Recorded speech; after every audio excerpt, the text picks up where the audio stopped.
Good morning mga boss. Good morning mga kamaniho. Dito tayo sa Manila.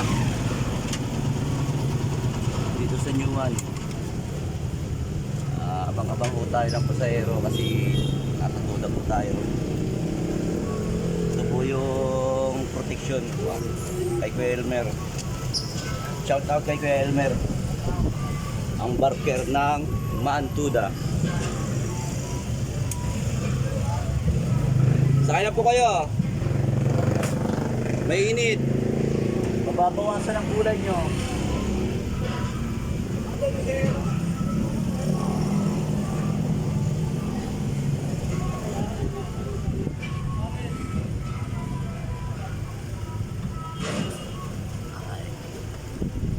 Yan, for tanghali na po tayo nakalabas kasi naimbitahan tayo kagabi. Birthday kasi na tatay ng operator ko, si pare. Hindi ako nakarating ng isang araw. Kaya kagabi hindi pwedeng tumanggi. Kaya ayun, medyo nagkayayaan sa mahabang usapan.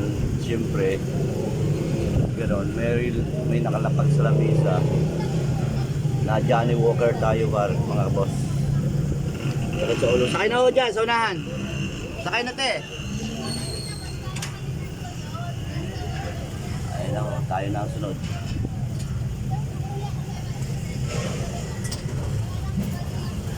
Basta sinilin po sa binasa yung kan, huli makalali.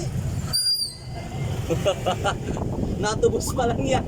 Na 1,010 yan. Gabon. Tubos baga. Nagtubos siya si 1147, nagtubos na ang ticket niya na illegal terminal siya, LTO. LTO yung ticket sa kanya. Dapat municipal lang yun kasi kawawa na. Lahat ng namamasada kasi ang hanap ko sa aero. Nasa maling lugar lang kasi yung pag-pick up niya ng pasahero, kaya anong nangyari, nahuli siya, natikitan siya. Kung sa deserve, masasabi ng iba deserve, pero sa aming mga namamasada nag-aanap buhay, dapat konsiderasyon na lang yung ticket sa kanya. Pero okay lang, kasalanan, kasalanan. Kasi yung ticket sa kanya, trabaho naman yung batas yun. Kaya huwag susubay sa batas. Kaya kung ayaw matikitan, sumunod sa patakaran. Sumunod sa batas. Mga tips ko lang mga kamaneho.